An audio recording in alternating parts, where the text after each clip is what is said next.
सबका यहाँ बहुत बहुत स्वागत, नमस्कार।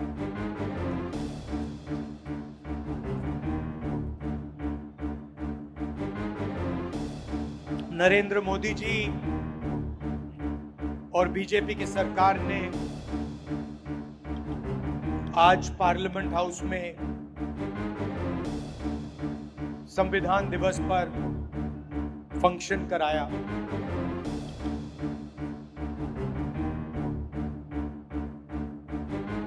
ये हिंदुस्तान का संविधान है। मैं आपको गारंटी देकर कह रहा हूं कि नरेंद्र मोदी जी ने इस किताब को नहीं पढ़ा है,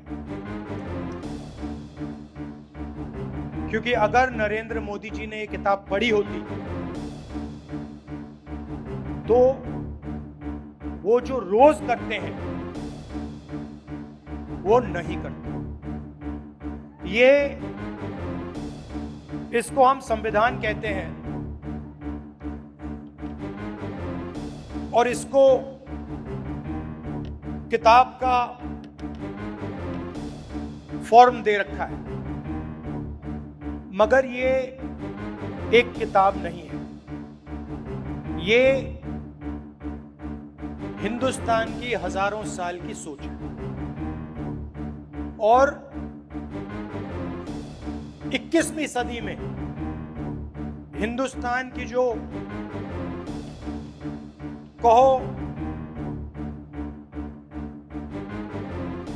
सोशल एम्पावरमेंट की जो सोच है, अंबेडकर जी की, फुले जी की, बुद्ध भगवान की, गांधी जी की, वो इसके अंदर है। आप किसी भी स्टेट में चले जाइए, केरला में नारायण गुरु जी, कर्नाटक में बसवना जी, फूले जी, शिवाजी महाराज, हर स्टेट में आपको ऐसे 2-3 नाम मिलेंगे जिनकी सोच इस किताब में आपको मिलेगी। मैं आपसे पूछना चाहता हूं, इसमें सावरकर जी की आवाज है क्या? इसमें कहीं लिखा है कि हिंसा का प्रयोग करना चाहिए? इसमें कहीं लिखा है कि किसी व्यक्ति को मारना चाहिए, डराना चाहिए, काटना चाहिए? कहीं लिखा है इस किताब में? इस किताब में लिखा है कि झूठ का प्रयोग कर कर सरकार चलानी चाहिए? मुझे दिखा दो कहां लिखा है इसमें। तो ये सत्य और अहिंसा की किताब है। सिंपल सी बात है, ये हिंदुस्तान का सत्य है और ये अहिंसा का रास्ता दिखाता है।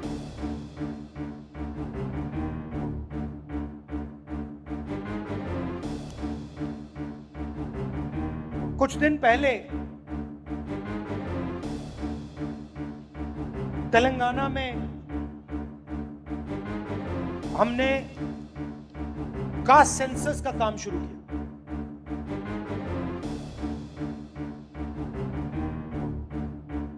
और वो ब्यूरोक्रेटिक एक्सरसाइज नहीं है।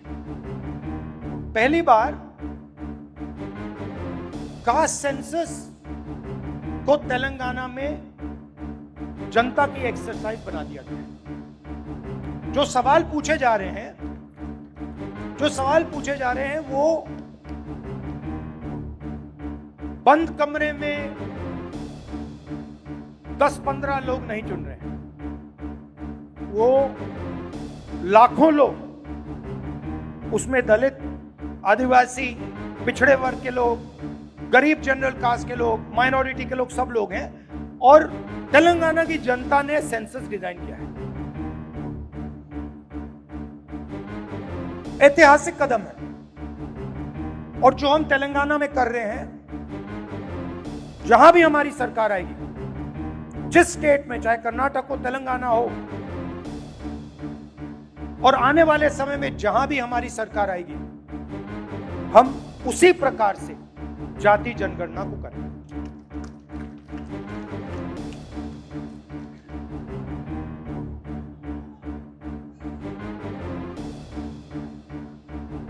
आएंगे, वहां भी आएंगे।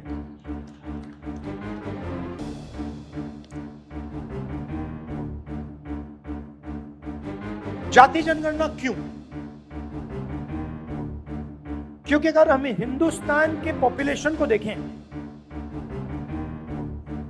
तो पूरा देश जानता है कि 15% दलित आबादी है, 8% आदिवासी हैं, तकरीबन 15% माइनॉरिटीज हैं। मगर पिछड़े वर्ग के कितने लोग हैं कोई नहीं जानता। लोग कहते हैं कि पिछड़े वर्ग के तकरीबन 50% हैं, कोई कहता है 55 है, अलग अलग स्टेट्स में अलग है। मगर पिछड़ा वर्ग 50% से कम नहीं है। कितना है कोई नहीं जानता। तो अगर आप जोड़ लें 50% पिछड़ा वर्ग हो गया, 15% दलित, तकरीबन 8% आदिवासी, 15% माइनॉरिटी, तो 90 तकरीबन 90% हिंदुस्तान की आबादी इन वर्गों में से आती है। उसमें आप 5% ऐसे ही होता है।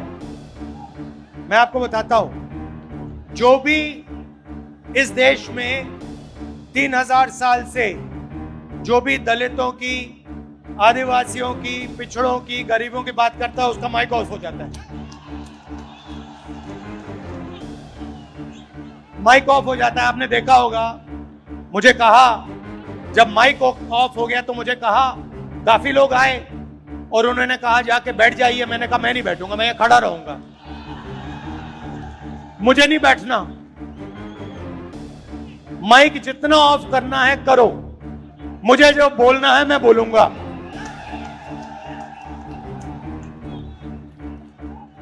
यहां रोहित वेमुला जी की फोटो है पीछे, यहां पे ये बोलना चाहते थे, इनकी आवाज छीन ली गई। और हर रोज हिंदुस्तान में आदिवासी युवा, दलित युवा, पिछड़े वर्ग का युवा सपना देखता है, मैं इंजीनियर बनूं, मैं डॉक्टर बनूं, मैं लॉयर बनूं, मैं मीडिया में जाऊं, मैं आईएएस ऑफिसर बनूं। मगर सच्चाई यह है कि इस देश का पूरा सिस्टम पिछड़ों, दलितों और आदिवासियों के खिलाफ खड़ा हुआ है। यह सच्चाई है। क्योंकि अगर नहीं होता तो मीडिया में हमें ओबीसी वर्ग के, दलित वर्ग के, पिछड़े वर्ग के युवा दिखते, एंकर दिखते, मालिक दिखते। 200 बड़ी बड़ी कंपनियां हैं, अदानी जी, अंबानी जी, टाटा, बिरला। इन कंपनीज में दलित, आदिवासी, पिछड़े लोग हमें मैनेजमेंट में दिखते, मालिकों की लिस्ट में दिखते। मगर नहीं, आपको हिंदुस्तान की 200 सबसे बड़ी कंपनियों की मालिकों की लिस्ट में एक ओबीसी नहीं मिलेगा, एक दलित नहीं मिलेगा, एक पिछड़े वर्ग का नहीं मिलेगा। सच्चाई है। तो आपको कहा जाता है, दलितों को, आदिवासियों को, पिछड़ों को कहा जाता है कि यह देश आपका है, इस देश में आपकी भागीदारी है, इस देश में आपकी प्रगति हो सकती है।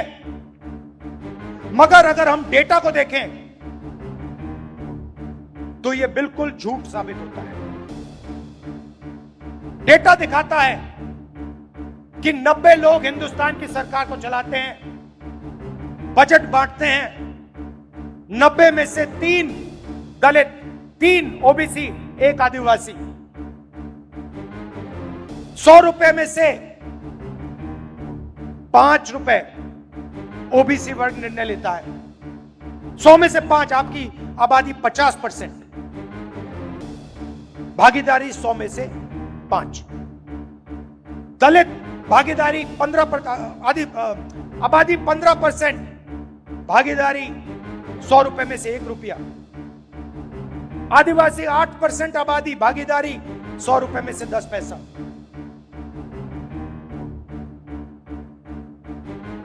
आपके सामने दीवार खड़ी हुई है और आप जानते हो और आप इस बात को गहराई से समझते हो। समझते हो नहीं समझते हो? यस सर, समझते हो ना ठीक से कि आपके सामने दीवार खड़ी है और उस दीवार को नरेंद्र मोदी और आरएसएस मजबूत करते जा रहे हैं। जहां भी उनको अपॉर्चुनिटी मिलती है वो दीवार में सीमेंट डाल देते हैं। पहले पब्लिक सेक्टर हुआ करता था, उसको निकाल दिया, सारा का सारा प्राइवेटाइज कर दिया, दीवार मजबूत की। पहले सरकारी स्कूल हुआ करते थे, सरकारी अस्पताल हुआ करते थे, सारे के सारे हटा दिए। आज दलित को, आदिवासी को, पिछड़े वर्ग के किसान को कोई भी इलाज की जरूरत हो, लाखों रुपए आपके जेब में से निकलते हैं। निकलते नहीं निकलते? और कहां जाते हैं? आपकी जेब में जाते हैं क्या? पिछड़ों की जेब में जाते हैं? दलितों की जेब में जाते हैं? आदिवासियों की जेब में जाते हैं? नहीं, 25 अरबपतियों की जेब में जाते हैं। उन 25 अरबपतियों में मुझे दलित नाम बता दो, आदिवासी नाम बता दो, पिछड़े वर्ग का नाम बता दो। मैं खड़ा हूं, बता दो, एक नाम बता दो। अदानी आदिवासी है क्या? दलित है, पिछड़े वर्ग का है। अंबानी आदिवासी है क्या? दलित है, पिछड़े वर्ग का है। टाटा, बिरला, ये आदिवासी हैं, दलित है, पिछड़े वर्ग के को नहीं। तो सारा का सारा आपका धन आपके जेब में से निकालकर उनके ओर जा रहा है। और उसमें मैं कहना चाहता हूं 5%, 7% बेचारे जनरल कास्ट के गरीब लोग भी शामिल हैं। उनको भी कुछ नहीं मिलता, खोखले सपने दिए जाते हैं। 24 घंटा मैं 20 साल से देख रहा हूं, 24 घंटा आपको बताया जाता है कि आपको जगह है, आपकी जगह है, आपको जगह मिलेगी, मगर नहीं। और हो क्या रहा है? आस्ते आस्ते दीवार मजबूत होती जा रही है। पहले यूपीए की सरकार थी, मनरेगा दिया, जमीन का अधिकार दिया, भोजन का अधिकार दिया, पैसा कानून दिया। वो दीवार को कमजोर करने के तरीके थे। आज मैं देखता हूं तो मैं कह सकता हूं कि जिस प्रकार से हमें दीवार को कमजोर करना था, हमने नहीं किया। यूपीए सरकार ने नहीं किया। जिस मजबूती से हमने करना था, हमने नहीं किया। मगर हम दीवार को तोड़ने की कोशिश करते थे।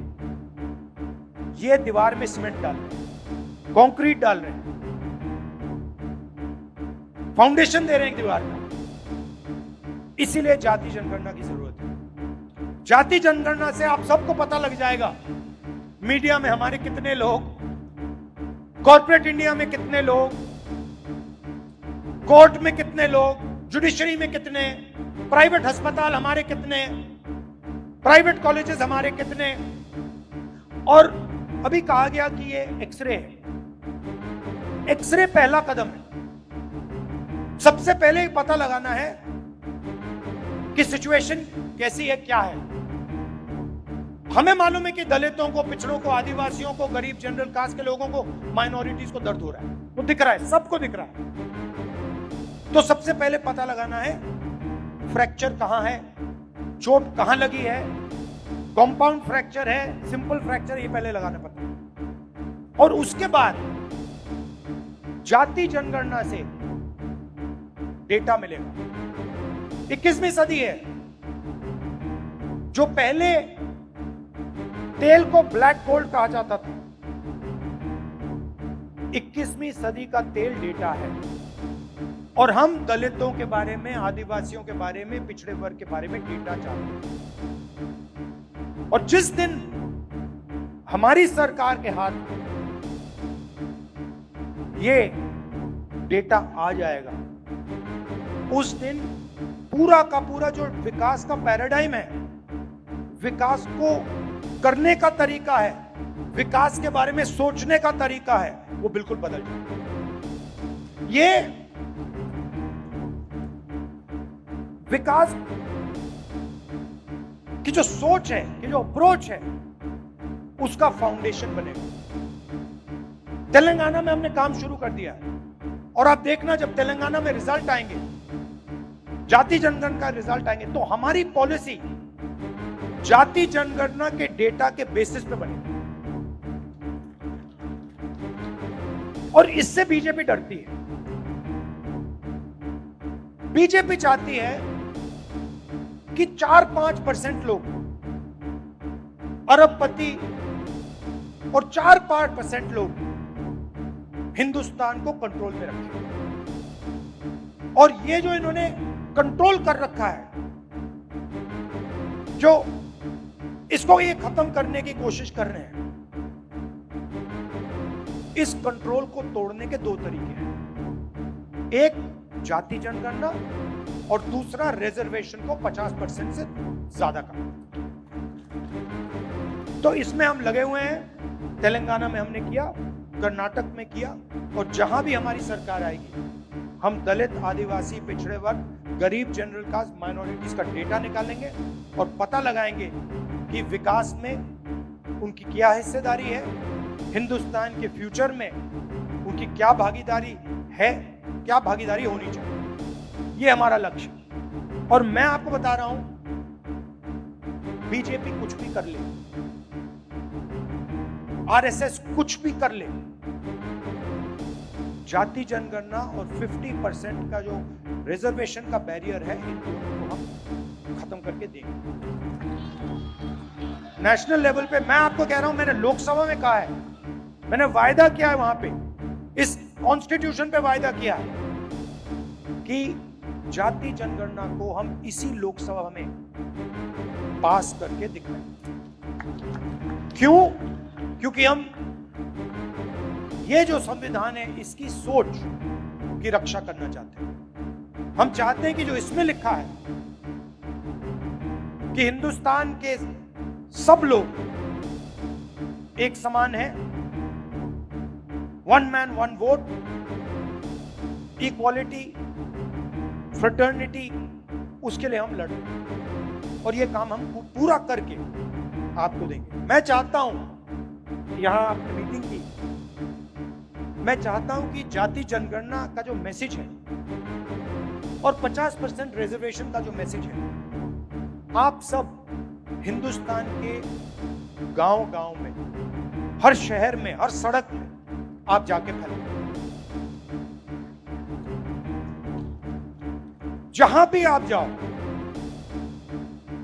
आपका एक ही मैसेज होना चाहिए, इस देश में 90% लोगों के साथ अन्याय हो रहा है, रोज हो रहा है, हर रोज हो रहा है, हर मिनट हो रहा है। और अन्याय को खत्म करने का तरीका जाति जनगणना और रिजर्वेशन को 50% से आगे